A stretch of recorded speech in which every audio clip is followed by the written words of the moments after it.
Hi friends, welcome to Pushpa's life. இன்றைக்கி இந்த வீடியோவில் எதை பற்றி பார்க்க போகிறோம் அப்படின்னா, செவ்வாய்க்கிழமை அப்படிங்கிறதுக்காக முருகனுக்காக நான் போட்டேன் வெற்றிலை தீபம். அது கூடவே ஒரு புதிய முயற்சியாக நான் செஞ்சுருந்தேன். அந்த ஹாப்பினஸையும் தாங்க உங்கள் கூட ஷேர் பண்ண போகிறேன்.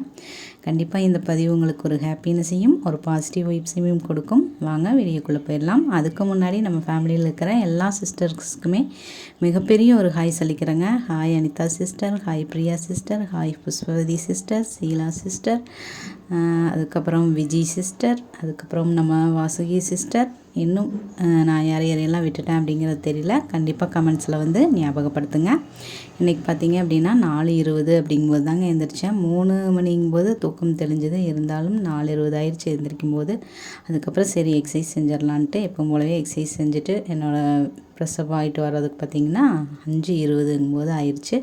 5:20 தீபமெல்லாம் ஏற்ற ஆரம்பிச்சிட்டேங்க. ரொம்ப நாளாக நெய் தீபம் போடணுன்னு ஆசைப்பட்டு இருந்தேன் இல்லைங்களா. அதனால் இன்றைக்கி ஒரு நெய் தீபம் போட்டுடலாம் அப்படின்னு சொல்லி நெய் தீபம் ஏற்றியிருந்தேன். நேற்று பதிவிலேயே நான் சொல்லியிருப்பேன், முருகர் வந்து அருள் கொடுத்த மாதிரி மயில் வந்திருக்கு அப்படின்னு, மயிலை பார்க்க முடிஞ்சுது அப்படின்னு சொல்லியிருப்பேன். அந்த சந்தோஷம் நேற்று உங்கள்கிட்ட எல்லாம் பேசிகிட்டு இருந்த அந்த சந்தோஷம், உங்கள் கமெண்ட்ஸுக்கெல்லாம் அவ்வளோ ஒரு ரெஸ்பான்ஸ் இருந்தது. என்னோடய பதிவுக்கு அவ்வளோ பேர் கமெண்ட்ஸ் பண்ணியிருந்தீங்க. நம்ம வாசி சிஸ்டர், விஜய் சிஸ்டர்.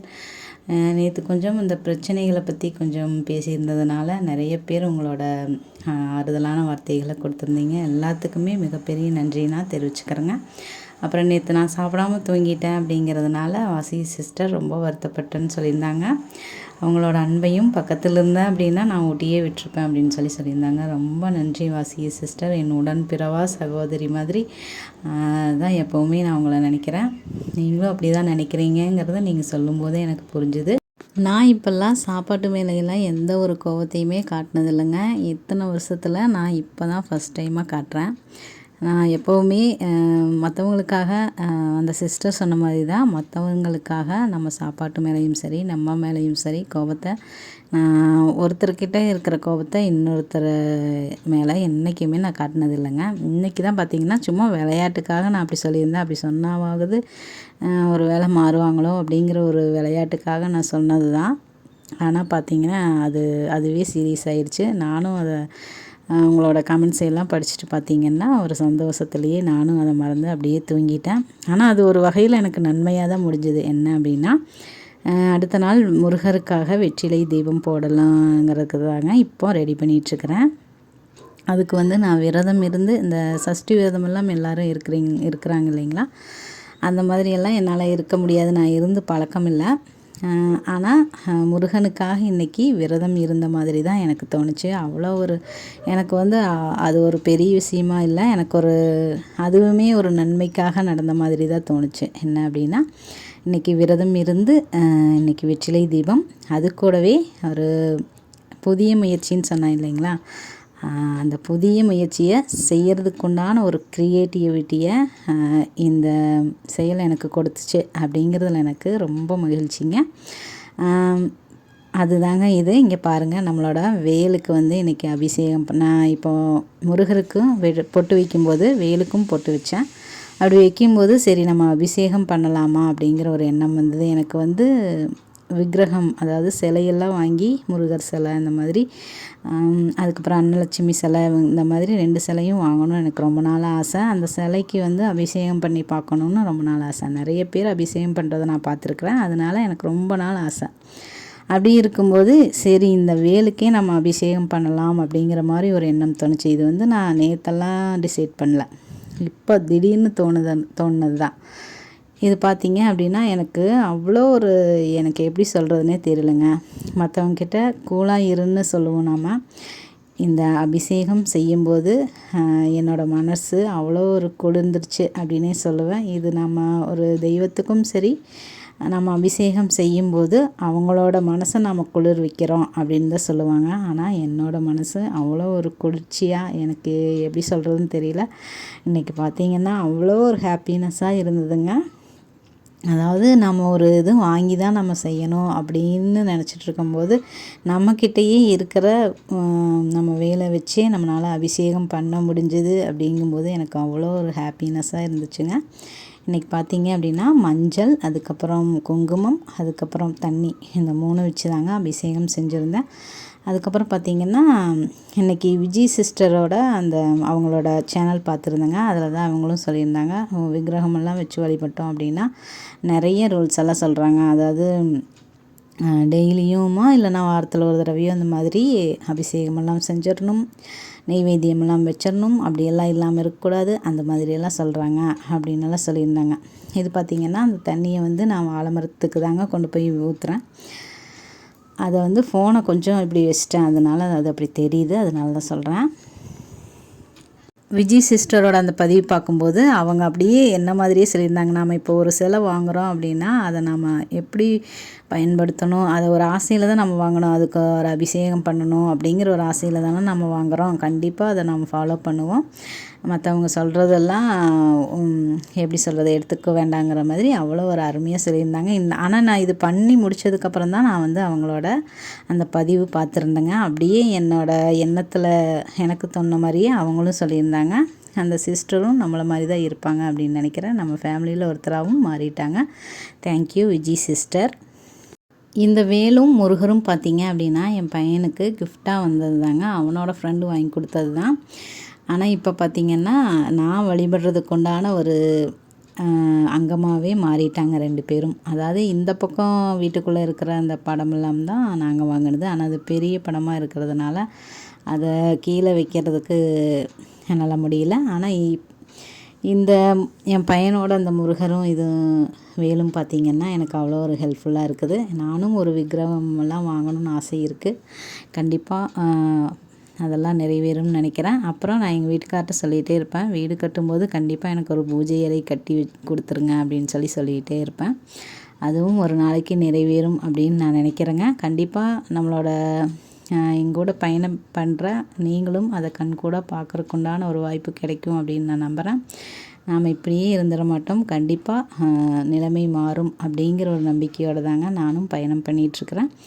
அப்புறம் நெய்வேத்தியம் பார்த்திங்க அப்படின்னா இந்த நேரத்தில் என்னால் எதுவும் செய்ய முடியல. அதனால் முடிஞ்சளவு என்கிட்ட இருக்கிற அந்த கொய்யாப்பழம் இந்த மாதிரி தான் வச்சிட்ருப்பேன். அதுக்கப்புறம் பார்த்திங்கன்னா ஒரு பதிவில் ஒருத்தர் சொல்லியிருந்தார், என்ன அப்படின்னா நம்ம மனமார ஒரு தண்ணி வச்சு கூட நெய்வேத்தியமாக வச்சு கூட நம்ம இறைவனை வழிபடலாம். இறைவன் எப்போவுமே யார்கிட்டையுமே எதுவுமே கேட்குறதில்ல, உண்மையான தூய்மையான பக்தியை தான் கேட்பாரு அப்படின்னு சொல்லியிருந்தாங்க. இப்படி கூட நினைக்கிறதுக்கு ஆளுகை இருக்கிறாங்க அப்படிங்கிறது எனக்கு அப்போ தாங்க புரிஞ்சுது. அது அன்னையிலேருந்து பார்த்திங்க அப்படின்னா என்கிட்ட இருக்கும்போது கண்டிப்பாக ஏதாவது ஒன்று நான் வச்சிட்றேன். அப்படி முடியாத பட்சத்தில் எப்போவுமே தண்ணியை நான் வச்சிட்றேங்க. தண்ணி வச்சு தான் நான் எப்போவுமே கும்பிட்றேன். முடியும் போது தண்ணி கூட சேர்ந்து நான் செய்கிறதையும் கொண்டு வந்து வைக்கிறேங்க. இப்படி தான் நான் நெய்வேத்தியமாக வைக்கிறேன்.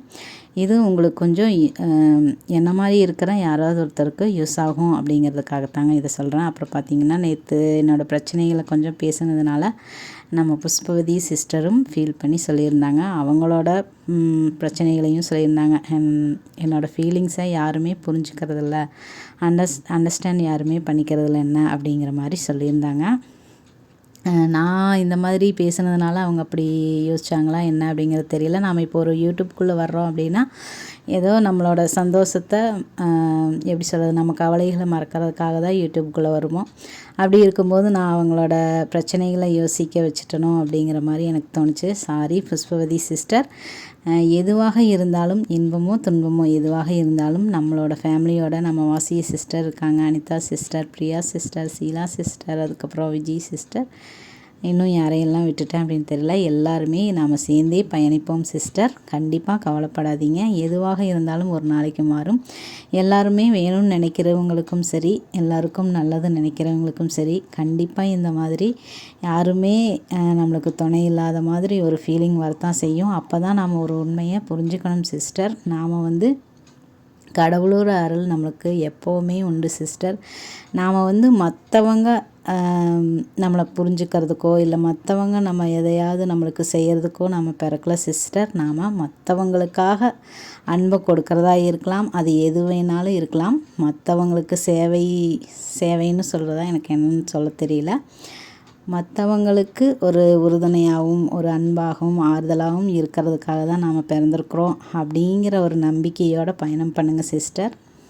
அப்படி நீங்கள் நினைக்கும்போது கண்டிப்பாக உங்களுக்கு எந்த விதமான ஒரு ஃபீலிங்ஸும் வராது. நல்லா எப்போவுமே நம்பிக்கையோடு பயணம் பண்ண முடியும் சிஸ்டர். நான் எப்போவுமே இப்போ நான் கொஞ்ச நாளாக அதை தான் உணர்ந்துட்டு வரேன். உங்களை மாதிரி தான் நானுமே ஃபீல் பண்ணிகிட்ருப்பேன். நிஜமாக என்னை யாருமே விரும்பி விரும்பி எல்லாத்துக்கும் எல்லாமே செய்வேன். ஆனால் என்னை யாருமே இது வரைக்கும் உன்னை ரொம்ப பிடிக்கும், அதாவது நம்மளை அண்டர்ஸ்டாண்ட் பண்ணின மாதிரி யாருமே எனக்கும் தான் இல்லை சிஸ்டர். நான் எவ்வளோ தூரம் அன்பாக போகிறேனோ அந்தளவுக்கு வெறுப்பை தான் சம்பாரிச்சுக்குவேன் அப்படின்னு நான் ஏற்கனவே ஒரு பதிவில் நான் சொல்லியிருப்பேன். அந்த மாதிரி தான் நீங்கள் சொல்கிறதும் இருந்துச்சு. அதனால் என்றைக்குமே நீங்கள் யாருக்காகவும் நோ ஒன் அண்டர்ஸ்டாண்ட் அப்படின்னு சொல்லியிருந்தீங்க. யாரும் ஒருத்தர் கூட அண்டர்ஸ்டாண்ட் பண்ணிக்கிறதுக்கு இல்லைங்கிற மாதிரி சொல்லியிருந்தீங்க. கவலைப்படாதீங்க. ஆனால் உங்களால் ஒரு உயிர் கூட காயம் பட்டிருக்காது அப்படின்னு நான் நினைக்கிறேங்க. நீங்கள் ஒவ்வொரு உயிருக்குமே தேவைப்படுவீங்க. எனக்கும் சரி, உங்களை சுற்றி இருக்கிறவங்களுக்கும் சரி, நீங்கள் கண்டிப்பாக வேணும். அதனால் நீங்கள் எந்த ஒரு ஃபீலுமே பண்ணக்கூடாது. ஏன்னா நீங்கள் ஃபீல் பண்ணிட்டு இருந்தீங்க அப்படின்னா உங்களால் அன்பு செய்யப்படுறவங்களும் சரி, உங்களுக்கும் சரி அது பாதிப்பை உருவாக்கும் அப்படிங்கிற ஒரு நல்ல எண்ணத்தோடு தாங்க உங்களுக்கு நான் இதை பற்றி சொல்கிறேன். கண்டிப்பாக சிஸ்டர், நீங்கள் எந்த ஃபீலும் பண்ணக்கூடாது. எப்போவுமே ஹாப்பியாக இருக்கணும். எதுக்காக அப்படின்னா எங்களை மாதிரி ஆளுகளுக்காக, எங்களுக்கு நீங்கள் கொடுக்கக்கூடிய ஒரு கமெண்ட்ஸாக இருக்கலாம், ஒரு ஆறுதலாக இருக்கலாம். அதுக்காக நீங்கள் எப்போவும் சந்தோஷமாகவும் ஹாப்பியாகவும் இருக்கணும். உங்கள் பிரச்சனைகள் எல்லாமே சால்வ் ஆகணும் அப்படின்னு மனமாற இந்த முருகர்கிட்ட நான் வேண்டிக்கிறேங்க. ஓகே ஃப்ரெண்ட்ஸ், இன்றைக்கி வீடியோ விலாக் அவ்வளோதான் ஃப்ரெண்ட்ஸ். இன்றைக்கி நான் செஞ்ச இந்த புது முயற்சியும் உங்களுக்கு பிடிச்சிருக்கும் அப்படின்னு நினைக்கிறேன். கண்டிப்பாக ஒரு ஹாப்பினஸையும் கொடுத்துருக்கும், ஒரு பாசிட்டிவ் வைப்ஸையும் கொடுத்துருக்கும் அப்படின்னு நம்புகிறேன். இன்றைக்கி நான் ரொம்ப மொக்க போட்டேன் அப்படின்னும் நினைக்கிறேன். எதாக இருந்தாலும் கண்டிப்பாக கமெண்ட்ஸில் சொல்லுங்கள். மீண்டும் ஒரு நல்ல பயனுள்ள பதிவுடன் உங்களை சந்திக்கிறேன். அதுவரை உங்களிடமிருந்து விடைபெறுவது நான் உங்கள் அன்புள்ள தோழி புஷ்பா. இந்த வாழ்க்கை நமக்கும் நம்மை சுற்றி இருக்கிறவங்களுக்கும் மகிழ்ச்சியவே கொடுக்கட்டுங்க. Thanks for watching friends. Thank you.